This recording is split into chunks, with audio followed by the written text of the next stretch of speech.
Good day, everyone. My name is Todd Standing. I'm the man who takes people out into the field and has them either live interact with or eyewitness a Sasquatch. Throwback Thursday. I'm very excited about today because we're going to do the throwback episode to where I went missing, where I went out into the wilderness, planned to go out into a snowstorm for 5 days, ended up being out there for 8 days, had my ass handed to me in 6 different ways. And we're going to talk about stuff today after we do the Throwback Thursday. At the end of this video, we're going to go into some really cool detail that the TV show did not get into, so we're going to have a great show today. Stay tuned. I'm looking forward to it.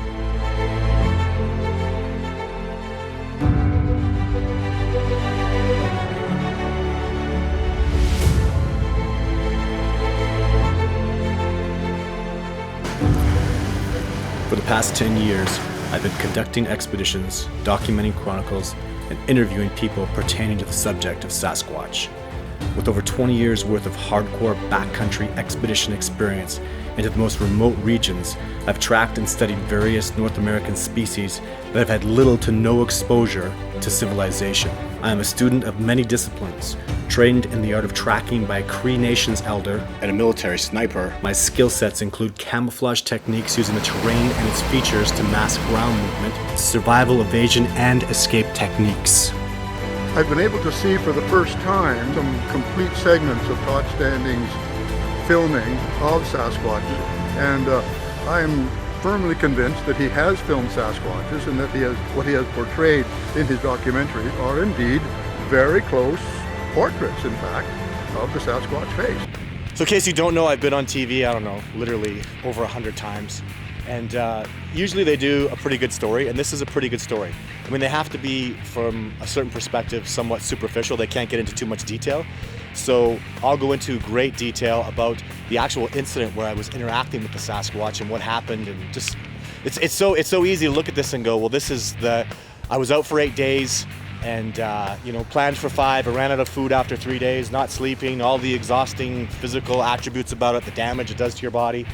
So, but the failures, the actual intricate details of what happened, at the time even I wasn't really interested in discussing in too much detail because I had a lot of secrets to keep because I didn't want other people duplicating what I do with Sasquatch. But times have changed. I've talked a lot about this information and I'm going to be really happy to talk about it today. This video has garnered over 3 million views on YouTube. It's a very, very popular video.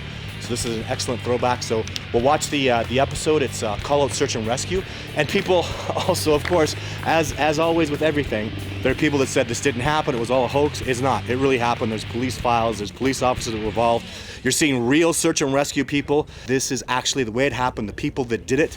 So enjoy this little segment. It's about 15 minutes long. And at the end of it, we'll go into some details that are gonna shock you, I think. Stay tuned.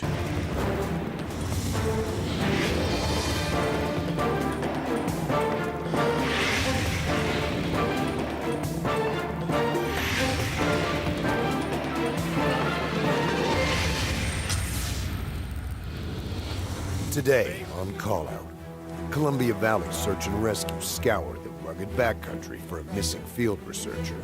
But there's a twist.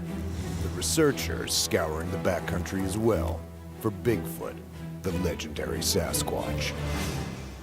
You don't know who this person is, what they're really like.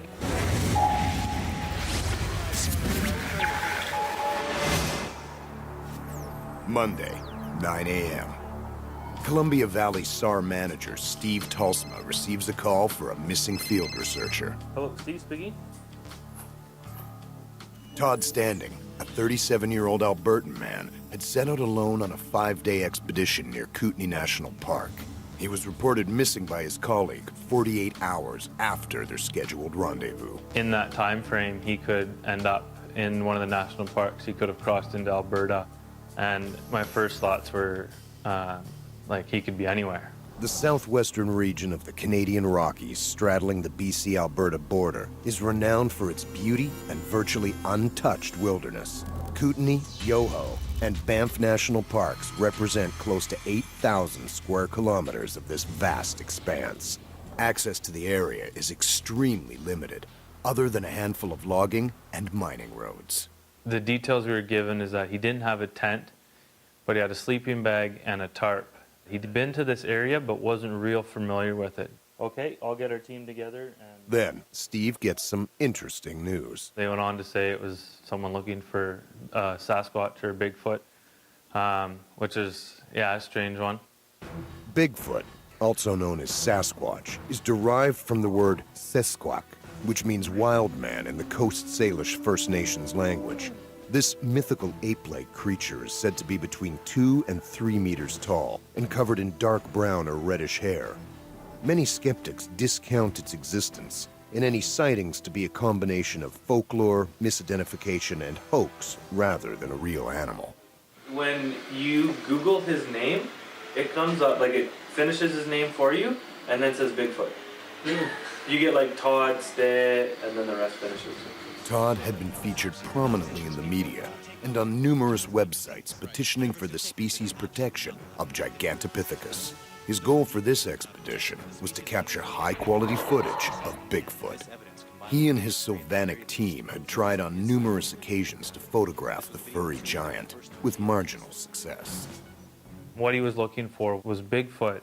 You don't know who this person is, what they're really like, and not normal for most of us. Columbia Valley SAR preps their gear and heads out to Kootenai National Park. Once reaching the Mount Assiniboine area, the team checks in with an open-pit mine to see if they had spotted the missing subject. No luck. Next, they check out an outfitter's camp further up the road. Still no sign of Todd. They double back and check out yet another outfitter's camp, but there's still no indication that anyone has been there. The team drives to the nearby trailhead and finds a logbook entry that matches with what Todd's colleague had reported. Finally, some progress. Most missing people will stick on a trail or near a trail. This gentleman, being a field researcher, his goal was to stay off trail and be hidden. So it really changed our approach and how we were thinking. It's pretty dense bush here. It'd be hard to find a clue unless you're standing right over it. With little indication of Todd's intended route, they resort to basic search theory. He's going to need water. So we had 2 team members go up the trail along the creek, thinking his camp would be somewhere near the water source. One of the team members bent down to tie her shoe, looked up off the trail maybe 20 meters, and there was a sleeping bag.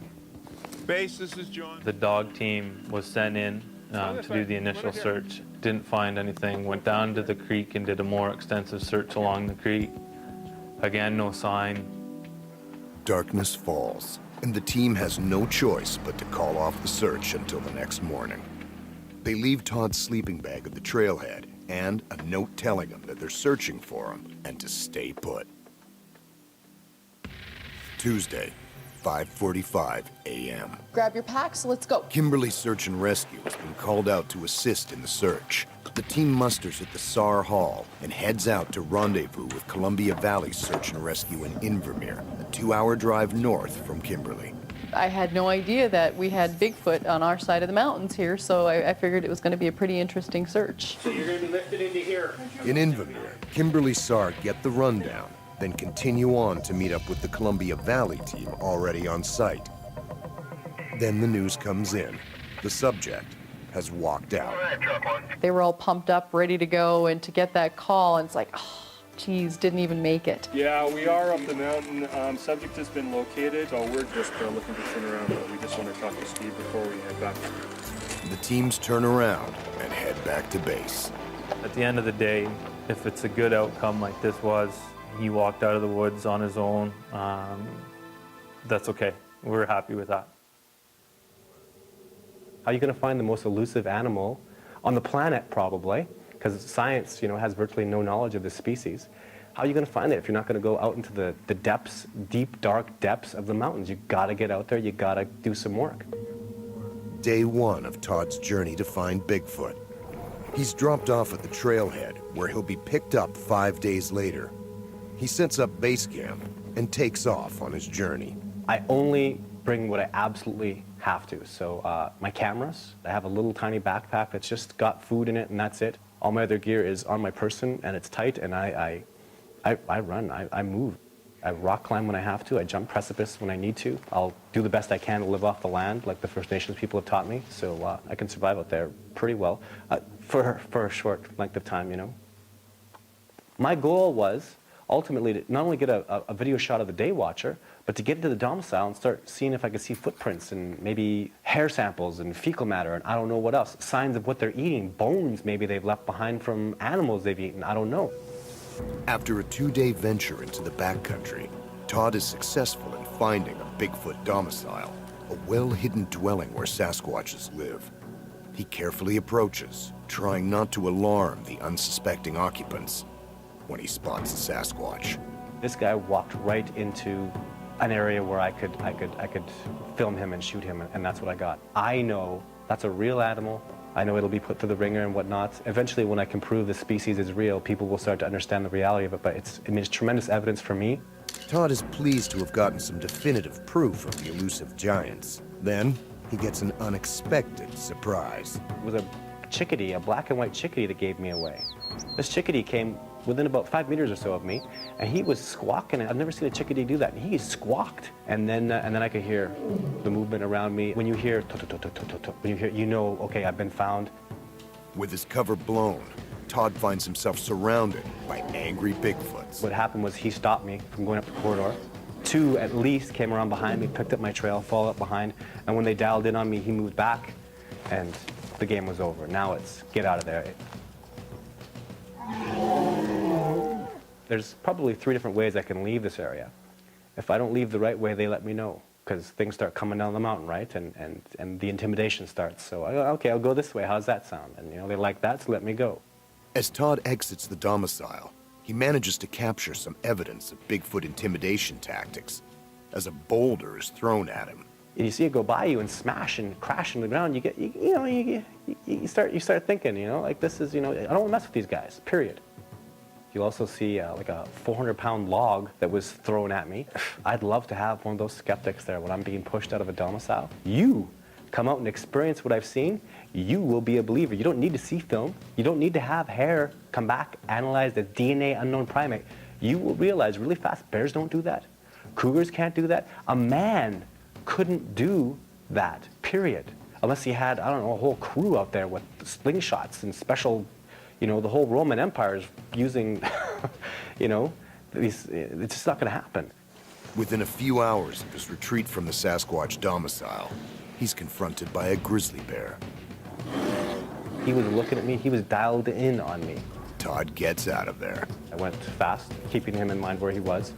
And then I hit the rock face, and I started to rock climb. Got to a spot in the mountain where I felt relatively safe. I never saw the bear after that, at all. After his grisly experience, Todd tries to get some sleep. By now, Todd's colleague had come and gone. Search and rescue was on site, and Todd could see them in the valley below. They were in unmarked vehicles, and I could see them, but I had no idea they were there for me. I just thought they were hunters. And so I saw them there, they were there for a while, they left. The next day came, I saw those 2 vehicles drive up again, so I just went down the mountain. Todd meets up with a very surprised search and rescue team. They were just very reassuring, they took extremely good care of me. The RCMP, they grilled me about, you know, everything that had gone on. This is the tree line that becomes a maze that bears, black bears, and grizzly bears love because they're fantastic ambush spots. And this tree maze goes all the way around. There was a grizzly bear, you know, there were tracks for the bear. How do you hoax a wild grizzly bear coming up on you just at the worst possible time? Indeed. No sooner does he escape a band of angry Bigfoot than he's being chased by a wild grizzly bear. I wouldn't play a game with that. It's not funny. I take this so seriously because, you know, search and rescue might get called. You know, the police might get involved, and that's very, very serious. We're not here to judge. We got called for a missing person. We responded for a missing person. At the end of the day, he walked out. He was healthy. He was fine, and he got to go home. And I guess that's all that we can hope for. So I'm back, and we're going to talk, go into some greater details about specifically what happened, some of the meat of it. First, I'd like to say that something that people just don't get is we're talking about the 8 days, planned 5 days that I went out, that I got success, I'm telling you, there are so many expeditions that I did. The vast majority of expeditions I do are absolute failures. And I'm currently a full-time Sasquatch researcher, thanks to the support of all my fans and the documentary and all the stuff I have going on. So I'm a full-time Sasquatch researcher. Now, at the time I wasn't. I was working, so I'd work 3 weeks and take a week off and go do these expeditions. So you can imagine the time and energy and money that was spent to do these expeditions, and most of the time I would fail. Just as an example, I mean, like, I would do 10 weeks out there before I got this one piece of footage. And I was excited because, I mean, I don't know who does this, but so you're going into the hella crazy backcountry, and I was super stoked because a snowstorm was coming in. I was stoked because, in case you don't know, in a snowstorm, well, I'm following a creek, so I can't get lost. So I'm creek walking, which no animal does at all. Nothing does that. Nothing walks in freezing glacier creek water in cold weather. And this, you can't do it. It's the polyurethane that I was using from hip waders. Those things are incredible technology, and they really kept me warm. Those with some just special warm pants. I could literally sleep halfway in the creek with my body. But anyways, so that's crazy, right? Who goes into a snowstorm? And when I get dropped off, I mean, there's search and rescue. They look for traces. You're not gonna find a trace of me. There's one man who's gonna find me when I go missing. He's probably the best tracker I've ever seen. He's a mentor and colleague of mine. He's a native tracker. He doesn't do Bigfoot stuff because Bigfoot scared the hell out of him. Bigfoot kicked his ass one day, or a Sasquatch, a troop of Sasquatch beat him up really bad. So even though he's the best tracker I've ever known, he stays the hell away from Bigfoot. And but he made an agreement to go find me if I ever went missing, because I'd like to come home, and he'll find me. Everybody else, forget about it. You're not gonna find me off trail. So anyways, yeah, and again, back to this was a successful expedition. It sucks that Fish and Wildlife got called out, but it happened legitimately like that. And it's just, when you do stuff that I do, I mean, I don't want it to ever happen again, but it did. So, and the failed expeditions, my God. Imagine that you take a week off of your time. You go out into the wilderness, you go backcountry, and you have all your gear, your equipment, the gas, the time, the energy to do it. I remember one expedition specifically, I was sleeping up in a tree, and a bloody wolverine came after me. And you know, it's not like it's dangerous. I had the wolverine came up a tree. I was sleeping in a tree. He came up the tree very voraciously, angry at me, growling and snarling, and I couldn't shake him off. I couldn't get him. I didn't want to like stab him. So eventually I took up my bear banger and shot the bear banger at him, and believe me, that got him off the freaking tree, and I hit that sucker with the bear banger. He was coming for blood. Very hostile, very angry. But the point is, when you do that, now shot a bear, my expedition's over. Everything that I was doing is all done and over. It's ruined. I just shot a bear banger. I scared off everything. I don't know. It just, of course, nothing happened that expedition, likely because of that incident. So, you know, it's a lot to get to this point, to have this kind of success. And even into planning, so with my colleagues and I, we had mapped the area very well, the terrain of it, and I'd been in multiple times and I was pretty familiar with the area. In the episode they said I wasn't. I was familiar with the area, especially the spot where the Sasquatch were around. I was quite familiar with it. I'd been up there quite a few times. And so what I'd done is I'd made this, I'm not gonna get into too much detail about it, the planning of it all, but what had happened was, so I'd left in the snowstorm, I'd left a really obvious trackway into a cave, and I took a recorder and I left that recorder deep in the cave plane, and I knew the recorder would go for at least 24 hours. So the plan was, when the Sasquatch are aware of me, they come in, they find my trackway, and they wait outside the cave. And I think it worked, because the males weren't messing with me in the beginning. So I was able to sneak up, again using the water through a creek. I was able to sneak up, and then I was hoping to get where the immediate area where I thought the young were, where the big male was, where the females probably were. What I didn't know, and this is the theory that we're working on now, what we discovered, you'll hear me in that video refer to that Sasquatch as a male at first. Later on, my native teacher saw that Sasquatch and told me it was a female. And if you knew my native teacher, the guy never was wrong about anything. When it came to the wilderness, he said something once and I just knew he was telling the truth. I knew he knew his stuff cold. So he just told me one day it was a female, but he didn't watch that footage till, you know, after I'd done the call at Search and Rescue. So I apologize, I call the female in there a male when I'm quite convinced now it is in fact a female. So anyways, what I theorized happened was the males went outside looking for me and after me in that cave. The females made a perimeter around the top before the main domicile area. So I couldn't get past her, but I was okay with that. I was totally okay with that. I was getting Sasquatch footage, and what was happening is since there was a snowstorm, and it's kind of an out of season snowstorm, what happened is all the trees had snow on them. The trees are just like this. They're fir trees like this. And it was hot and it was sunny that the day after the snowstorm, which is when I'm getting the footage, and you can see on the trees, the snow was melting, and I was under these trees like this. So the snow from the trees was dripping onto my head. So I was a lot covered with my ghillie suit, but when the snow splatters down in front of your lens, it makes wet spots on your lens. So when there's a Sasquatch there, I had two cameras. I had one for that was set for low light night, and then I had my other main camera that was terrible at night. But I was switching back and forth between them because they were getting droplets of water on the end. So there's some photographs that are taken that look really, the color is terrible. But you have to understand, I was taking photographs in direct sunlight with a camera set for low light. I'm not switching settings. I wasn't really familiar with that camera. I just knew I was going to use it at night to try to get something because the Sasquatch come around a lot at night. But so those photographs I took a lot of heat from that, but I don't really care. Those are real Sasquatch photographs. And when you look too, you can see the saturation of the pine needles. Even the pine needles look weird. So of course the Sasquatch looks real, and she was in direct sunlight when I was taking those photographs. But anyway, what happened was, so this is the specifics that I didn't talk about. So I'm in my, we called it my Gigantopithecus cloaking device. It was a big ghillie suit that was lead lined. So if there is ESP, if there is infrasound, I'm untouchable with that. So it's this like a big kind of a robe covering thing that I had that had lead line on it that we'd made, and it covered my whole body, and I moved on the ground, and it was like a ghillie suit on top with, it looked like terrain, and then lead lined with me underneath it. So I was getting those videos of that female. I intended to go higher up, but what happened was, so she's out and I'm filming her. I think it was a good 20 minutes or so. She was popping her head out and I saw little bits of her body here and there. And so I have all those little bits of video and photographs. But what happened was, it was amazing, was so she disappeared for about 5 minutes. I didn't see her at all. So what happened was, I think she disappeared because they realized I was down there, or she found out that I was down there. And what happened was a Sasquatch came up behind me, reached in under the cloak that I had, grabbed my ankle and pulled me out. So I was, pulled out from under my ghillie suit, and he just pulled, not like he didn't rip me out, he didn't tear, he just kind of at walking speed pulled me out. And I remember like going, ah! Like, kind of flipping out, and I spun around and all I saw were trees shaking. I didn't see the actual Sasquatch, but I felt the hand pull me out, and I knew what it was. So anyways, the gig's up, the Sasquatch know I'm there, and that's talked about in that little show.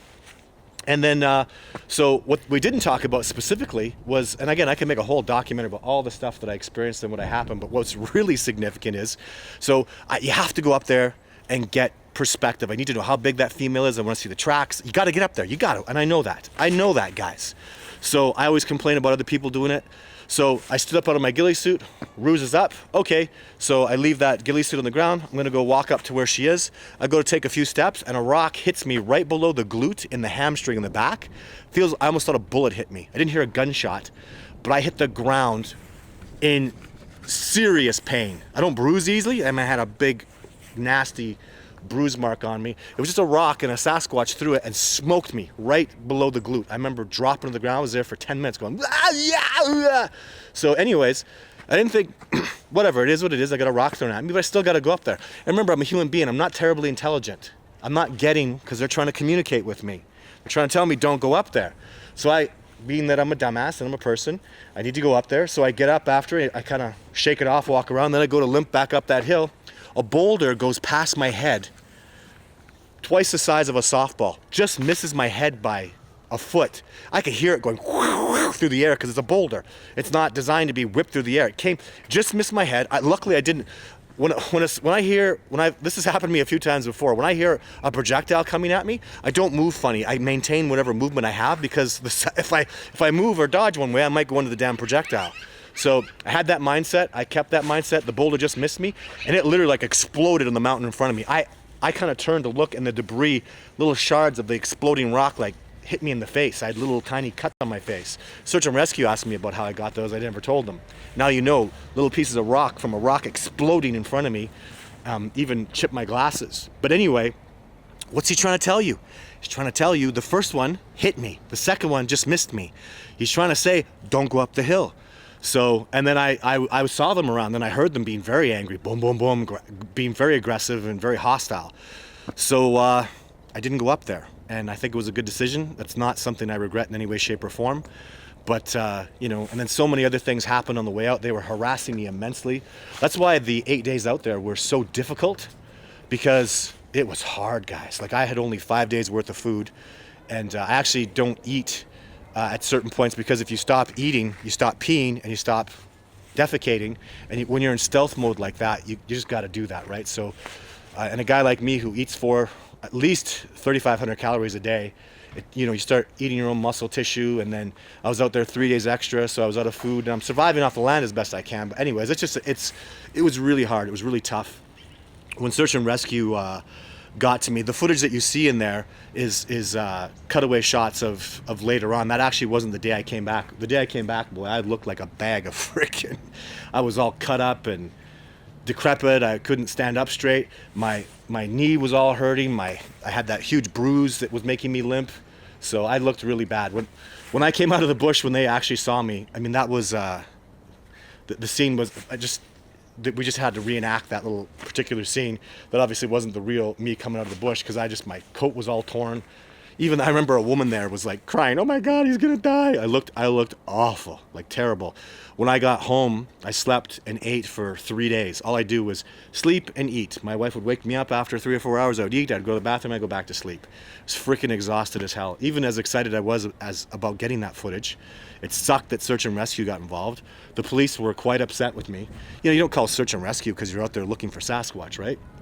And that's when I learned about, the police had told me at that point that how dangerous that area is. They didn't want me going back there, because that's where Fish and Wildlife dump bad bears and mountain lions. And man, I had lots of trouble with that. I had to, I don't want to get into too many details about it, but I had some serious issues with man-eating black bears and grizzly bears and even mountain lions. And now I know why, because frickin' Fish and Wildlife is dumping bad bears and mountain lions in this area, and they're coming up through the corridors right where I am. And these animals see human beings as sources of food. So they told me the odds of me surviving out there are not good. It's bad. It's just going backcountry and hiking in that area, they don't even issue permits for that. So me going out there, it's almost, you're supposed to get a permit, but whatever. Who the hell, it's untouched terrain. Nobody goes back out there. So I don't worry about stuff like that. Anyways, so that's pretty interesting stuff, I think, about that amazing video. Thanks so much for tuning in. This was my Throwback Thursday. I'll have another really cool Saturday video. And of course, I always do Wednesday lives. I'm loving my live sessions. It's the opportunity for you guys to come on and ask me questions live. And the questions are always amazing. The show is always fantastic. I've done 20 or 30 shows, and every time it's new questions, new controversies, and even I'm talking about things that I definitely shouldn't be talking about. So in these interviews, because there's stuff that I really can't publicly discuss, and there's things that I don't want to be like the David Pilates where, hey, people were killed this way and I saw these guys. I don't want to do that stuff. I just want to keep it really on the positive and focus on the discovery part of this discovery process without being derogatory. I leave all that other crazy, and I don't want to be controversial. I don't want it to be paranormal. I want it to be scientific, and we're boots on the ground getting this discovery done. Thank you so much for everybody who's helping out and who's working hard to make this discovery happen. Even people that aren't on my team, even other people that are doing, you know, SoCal Forest Ninjas and Colorado and all these guys, you know, thank you so much, guys. I know how much freaking work it is and how bloody hell hard it is to move forward with this discovery based on your own everything, your own moxie, your own, you know, it's so hard, it's so difficult. So thank you so much to all the people that are doing that. I really appreciate it. I want somebody to make this discovery. It doesn't have to be me, it could be anybody. So let's get this discovery done, guys. Thank you so much for your support. Stay tuned, we'll be back with more stuff, more content. I'm very excited about this time of year. Let's get this discovery finished up.